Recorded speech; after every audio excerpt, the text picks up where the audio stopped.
Nolan's keys skidded across the marble floor of the Crestmont Tower lobby like tiny traders slipping right out of her coat pocket mid-step. She gasped, spinning around, already late for her job interview upstairs. The sleek, glass-walled lobby stretched endlessly, full of polished shoes, tailored coats, and people who didn't so much as glance her way.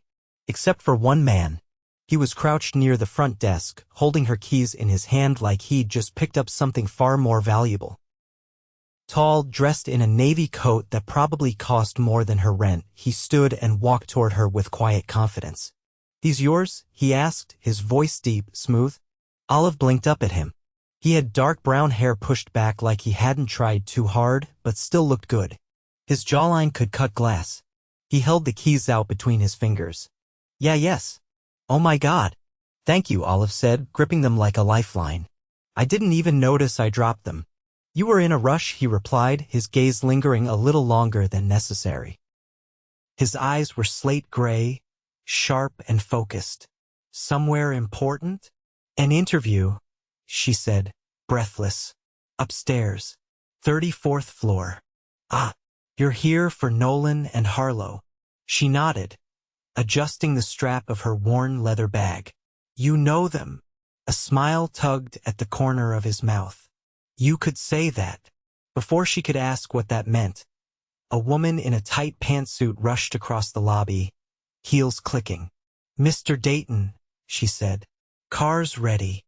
He didn't look away from Olive. "Hold it for 5 more minutes." The woman blinked. "Sir?" "I said 5 minutes." She walked off, flustered. Olive tilted her head. "You're Mr. Deyton?" He nodded once. "Xander Deyton." Her mouth opened, then closed. Nolan and Harlow was owned by a private investment group she'd looked it up last night, headed by none other than him. "Oh," she said, mortified. "Wow. I didn't realize." "No reason you should have," he said, then nodded toward the elevator.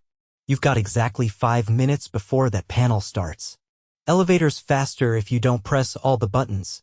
She stared at him, unsure if he was joking. His expression didn't give it away. "Right? Thank you again for the keys." "Good luck, Olive Nolan." She turned toward the elevator, then paused. "How do you know my name?" He lifted her keys. Hanging from the ring was a tiny tag that read, "Oh, Nolan." Olive flushed. "Right? Duh." She stepped into the elevator, the doors closing between them. The interview went well, shockingly well. Maybe because she was still buzzing from the strange, unexpected moment with Xander Deyton. Billionaire, apparently. Owner of the company she was interviewing at. And he'd stop everything to return her keys. By the time she left the building an hour later, the lobby had thinned out. He was gone. For a week, Olive thought about him way more than she should have. Then she got the call, she got the job. Her first day started with a tour of the executive floor, where she was introduced to fast-talking assistants, expensive coffee machines, and the corner office that supposedly belonged to the elusive Xander Deyton. He wasn't there that morning. "He's never in," someone whispered. "He's either flying between cities or in some meeting with investors." By day 3, Olive was buried in contracts and spreadsheets, but her mind kept drifting. And then, on Friday afternoon, he walked into the office. No warning. Just walked in during a meeting, casually leaned against the doorframe, and nodded at the team. Her breath caught. He looked even better in daylight. "Olive," he said, like they'd spoken yesterday. "Can I borrow you for a second?" She glanced around. People stared. Her boss, a guy named Jared, raised an eyebrow but said nothing as she followed Xander into the hallway. "You're not in trouble," Xander said once they were alone. "Just wanted to ask something." He stopped near the windows that overlooked the city. The late afternoon sun lit his profile like some kind of movie scene. "I need someone to review a set of proposals for a portfolio we're restructuring," he said. "Jared says you're sharp. You available this weekend?" She blinked. "The weekend?" He nodded. "You'll be paid overtime. I'm flying to a property in Montauk. It's quiet. You can work there. You want me to come with you?" "I want someone who won't waste my time," he said, watching her carefully. "You're new. You've got no agenda. You're not trying to impress me." "That's useful." Olive hesitated. "Is this normal? For employees to fly to Montauk with you?" He smiled. No. But I'm not normal. She didn't say anything. You're allowed to say no, he added. But I'll be honest. If you come, it'll be the fastest track you'll ever take in this company. She swallowed. When she spoke again, her voice was steady. Okay. I'll go. The private jet was waiting for them that evening. Olive had never even been inside one before. The seats were cream leather, the champagne was real, and the view out the window was nothing compared to the one sitting across from her. Xander didn't talk much on the flight. He read a file, occasionally looked at her like he was trying to figure something out. She tried not to overthink it. Montauk was freezing, but the house they landed at wasn't a house. It was a modern glass mansion overlooking the ocean with floors that heated on their own and a kitchen that looked like it belonged in a design magazine. I'll be working in the den, he said. You can use the library upstairs. There was a moment before she turned to go when he reached into his coat pocket and held something out. Her keys. She stared at them. You kept them. He shrugged. Had the tag replaced. Your name was fading. She turned the tag over. A new one gleamed, Olive Nolan.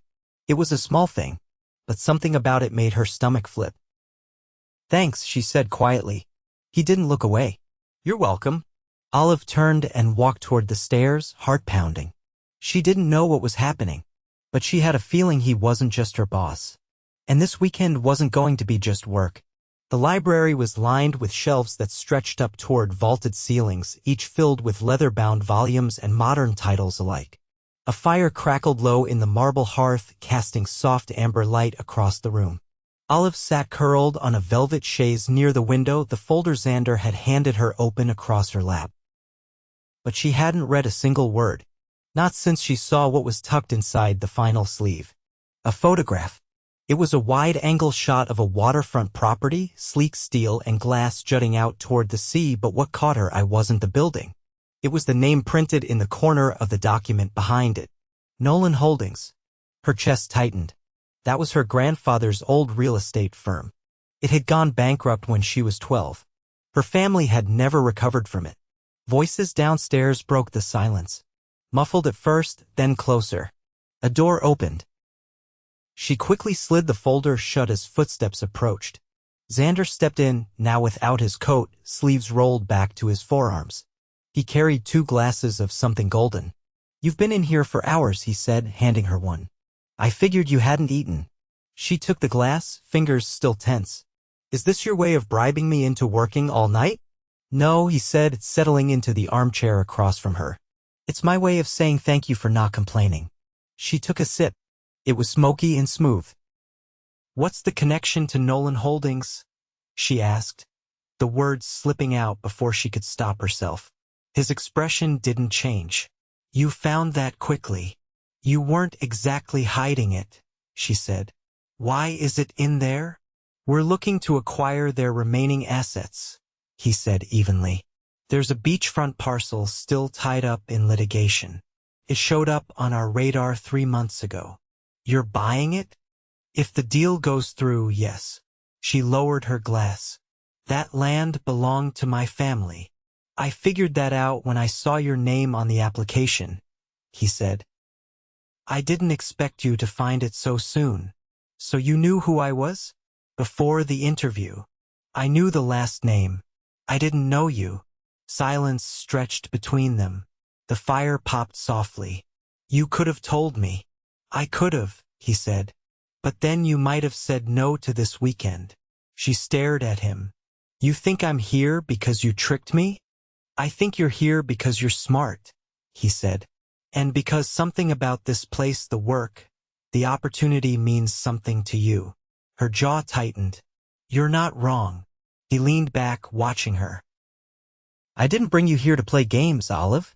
I brought you here because I wanted to see what you'd do with all the pieces in front of you. She met his gaze. And? You haven't run yet. Outside, wind howled against the glass. She stood, walked to the window. The ocean churned under a dark sky, storm clouds gathering on the horizon. What happens if the deal goes through? She asked. You tear it down and build something shiny? We repurpose the land, he said. But no, I don't plan to tear everything down. She turned. Why not? Because not everything old is useless, he said. Some things just need someone to see their value again. The fire flickered behind them. She set her glass aside. I want to be part of that project. He didn't answer immediately. You'll have to prove yourself, he said finally. I don't give out favors. Good, she said. Because I don't want one. He stood. The guest room's at the end of the hall. You'll find a change of clothes in the closet. I had them sent up earlier. She blinked. You had clothes sent? I guessed your size, he said. If I was wrong, the concierge can fix it. She narrowed her eyes. You plan things, don't you? Only when they matter. Then he walked out, leaving her standing alone in the golden light, a glass of untouched whiskey on the table, and her thoughts tangled in something much more complicated than real estate. That night, the wind howled louder, but the house stayed warm, and Olive didn't sleep. The next morning, she woke to the scent of espresso drifting up from the kitchen. She found Xander already dressed, reading a newspaper at the long marble island. Do you always get up at sunrise? She asked. He looked up. Only when I need clarity. She poured herself a coffee. And today, I have a meeting in town. Potential buyer for the Montauk property. I want you to come. Why me? He folded the paper. Because I want to see how you handle pressure. The car was already waiting by the time they stepped outside. A glossy black sedan, windows tinted, driver silent. They drove into town where a seafront cafe had been closed for the private meeting. Inside, two men in suits waited, both older, both with the air of men used to buying whatever they wanted. Xander introduced Olive as his associate. She kept her expression steady as the men looked her over, clearly surprised. As the meeting progressed, it became clear they wanted the land for a chain hotel. Something flashy, soulless, lucrative. Xander listened. Then Olive spoke. Have you even seen the site? She asked. Do you know what's there? One of the men scoffed. Beachfront. Pretty sure. But nothing special. She leaned forward. There's a hand-laid stone path that curves around a bluff. My grandfather placed every one of those stones. There's a cedar outbuilding that still has the original beams. You think that's nothing special? The room went quiet. Xander didn't stop her. When the meeting ended, the men left with tight smiles and empty hands. Outside, Xander opened the car door for her. You just cost me a very large offer, he said. She looked up at him. Was it the right one? He didn't answer. But when they were back in the car, he reached over and gently tugged something from her collar. A tiny piece of lint. I'll take that as a yes, she said. He didn't smile, but he didn't look away either. Xander stood at the edge of the terrace, his hands braced on the iron railing as the wind off the sea swept through his hair. Olive stepped outside, tucking her sweater tighter around her. The sun was just beginning to sink beneath the horizon, casting long shadows across the stone patio. You didn't say much on the ride back, she said, approaching slowly. I was thinking. About the meeting? No. About you. She stopped. Me? He turned, eyes searching hers with an intensity that made her throat tighten. You didn't just challenge them.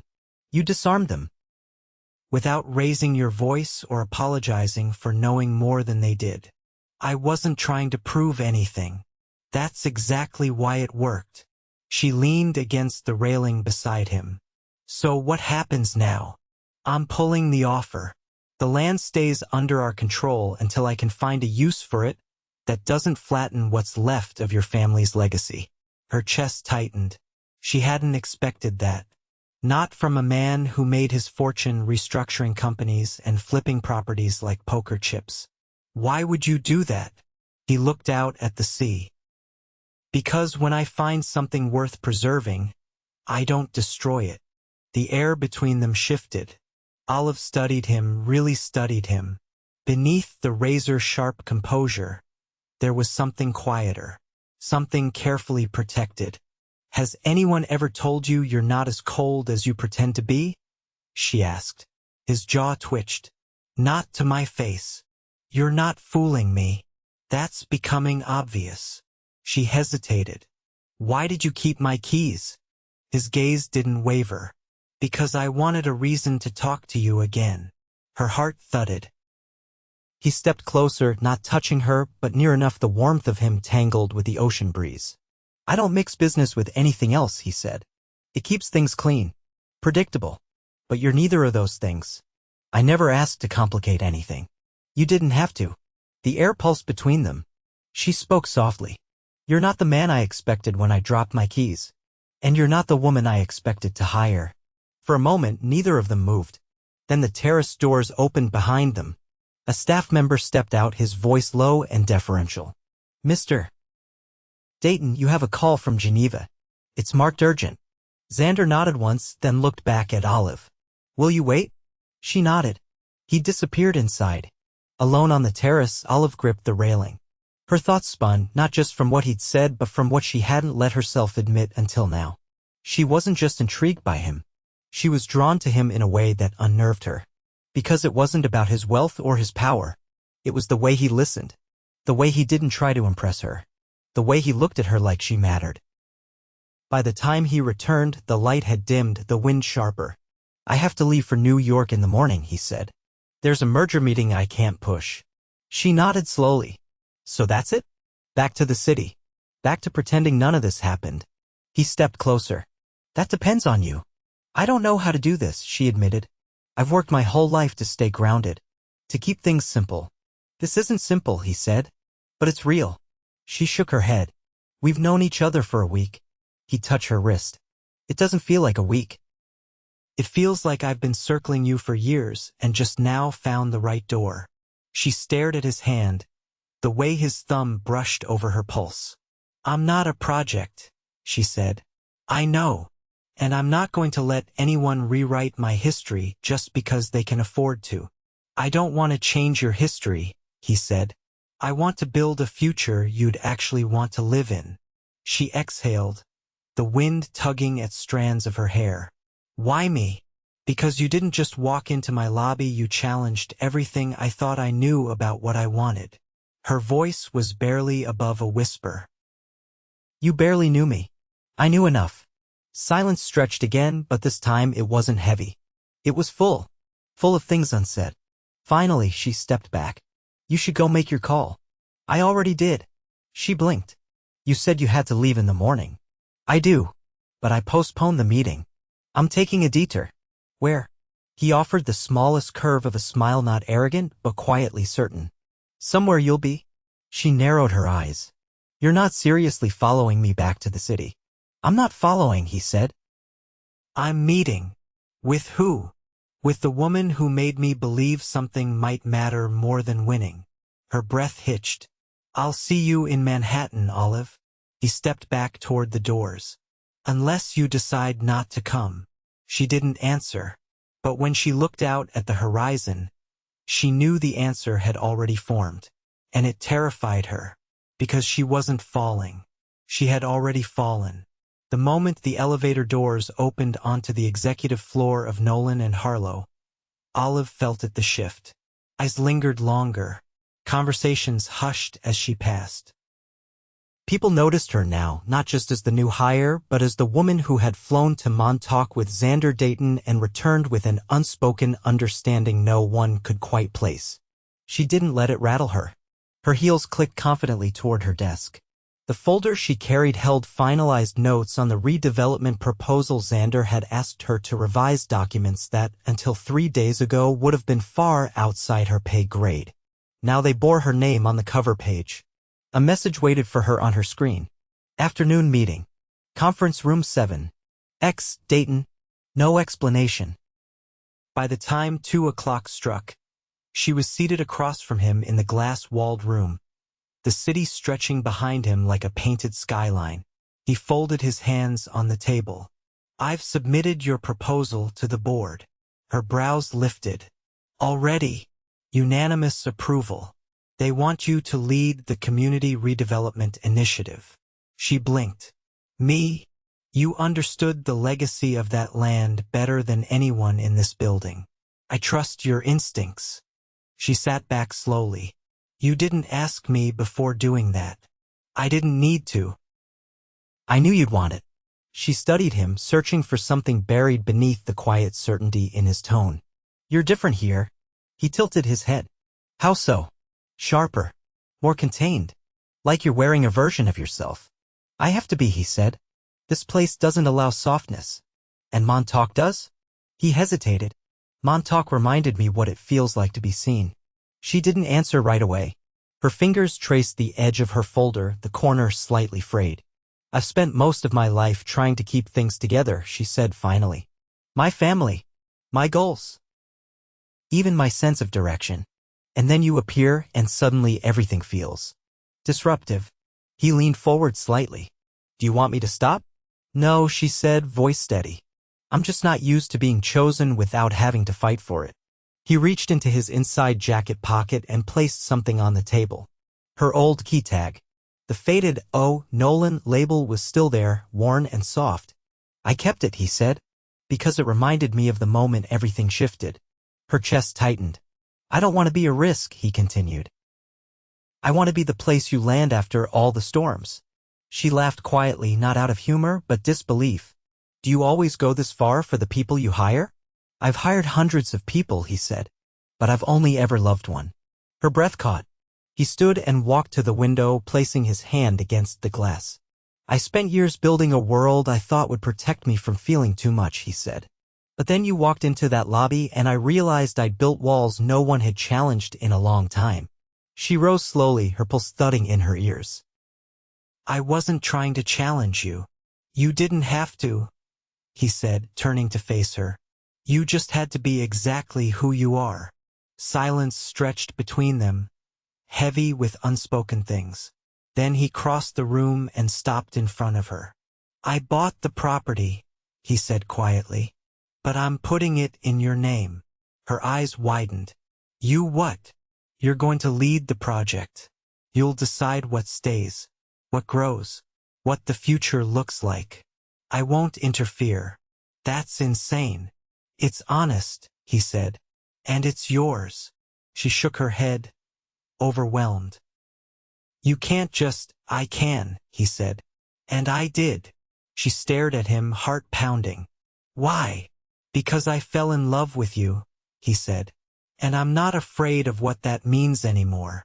She stepped back, eyes swimming. You don't even know what my favorite color is. It's not about color, he said. It's about how you move through the world like it's always on the edge of forgetting you and still you stay. Her breath wavered. I want a life with someone who doesn't disappear when things get complicated, he said. I want you. She didn't speak. Instead, she walked forward and kissed him. It wasn't delicate. It wasn't careful. It was the kind of kiss that collapsed every distance between them. And when they finally broke apart, her voice was barely a whisper. You're not a storm, Xander. He brushed a strand of hair from her face. Then what am I? You're the moment I stopped running. 3 weeks later, the announcement came. Nolan and Harlow's newest division. Nolan Legacy Development, headed by Olive Nolan.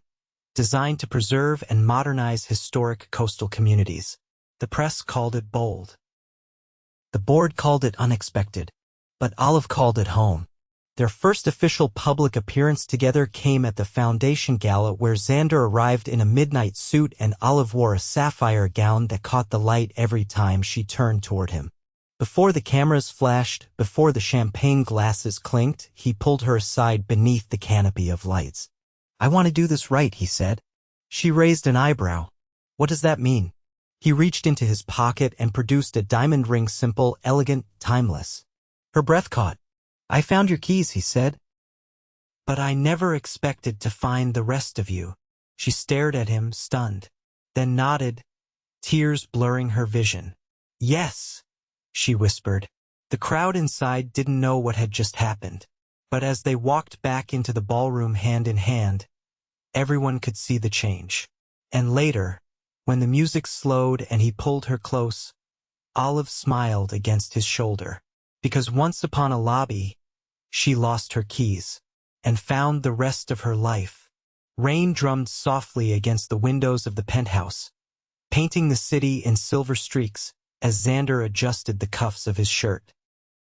Behind him, Olive stood barefoot on the polished wood floor, slipping a delicate bracelet around her wrist, one he'd left on her nightstand that morning without a note, without a word. A quiet gesture. She hadn't taken it off since. "You're sure about this?" he asked without turning. Olive crossed the room to stand beside him. "You mean the panel?" "I mean putting yourself in front of an industry that's been dismissing you since the day you walked in here." "I'm not here to be accepted, Xander," she said, smoothing the front of her navy wrap dress. "I'm here to change the conversation." He looked at her then, really looked, as if seeing her for the first time all over again. "You're not nervous?" "I'm terrified," she said simply. "But I'd rather be terrified doing something that matters than comfortable doing something that doesn't. And if they try to take it from you, they can't," she said gently, "because I'm not doing it alone anymore." She reached for his hand and laced their fingers together. Later that day, the ballroom at the Hudson Forum buzzed with low conversation and clinking glasses. Olive stood on stage, the spotlight warming her shoulders as she addressed a sea of skeptical faces: developers, legacy tycoons, board members. The same people who once ignored her emails now sat forward in their chairs. "The issue isn't just about restoring old buildings," she said, voice steady. "It's about restoring belief. In history. In place. In the people who built everything we're standing on." Someone in the back cleared their throat. Another scratched a note in the margin of a program. "We're not just preserving foundations," she continued. "We're building something new on the strength of what was already there." When she stepped down, applause followed her like a wave.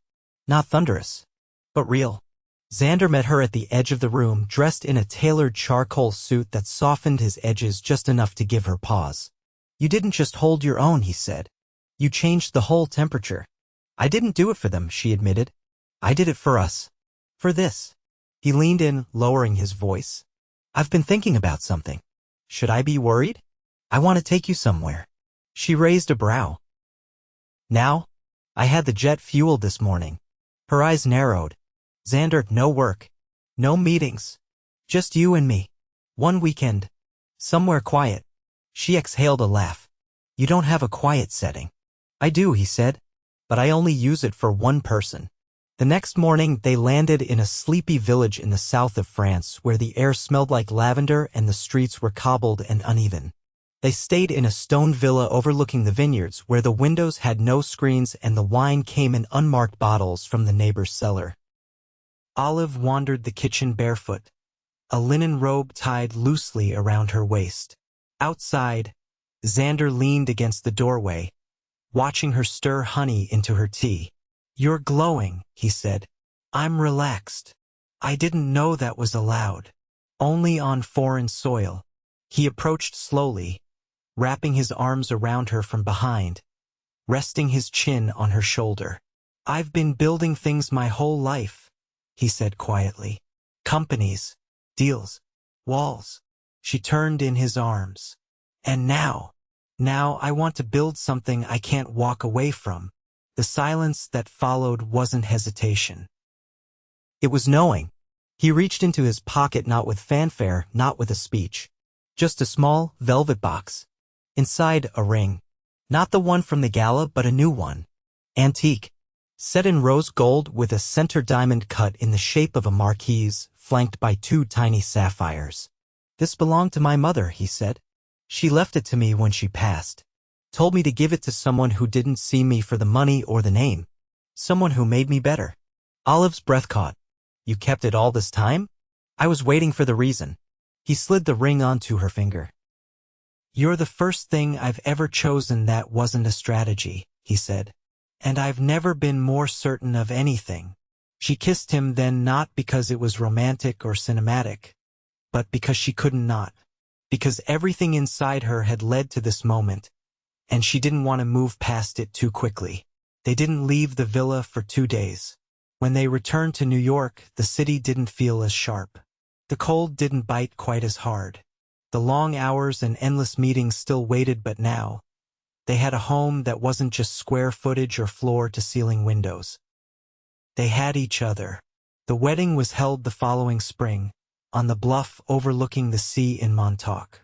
The same land that had once been a battleground became their beginning. Guests arrived in tailored linen and soft pastels. Olive wore a gown with no embellishment, just silk that moved like water when she walked. Xander stood waiting beneath a white arch draped in wildflowers, his tie discarded, his expression open in a way few had ever seen. When she reached him, he didn't speak right away. He just looked at her, and she understood. They exchanged vows with no microphones, no spectacle. Just words between two people who had fought hard to get to the quiet. After the ceremony, as lanterns lit the sky and the waves rolled in, Xander pulled her into an embrace, his breath warm against her ear. "Still think I don't have a quiet setting?" She laughed softly. "Only when I'm not around." They danced barefoot on the grass, surrounded by friends, family, and the kind of peace you only find after storms. Years later, they still visited the bluff every spring. The development had been completed, but the spot where they said their vows remained untouched. Olive stood there one crisp morning, their daughter nestled against her hip, watching Xander teach their son how to skip stones across the water. She smiled, not because it was perfect, but because it was theirs, and it always would be.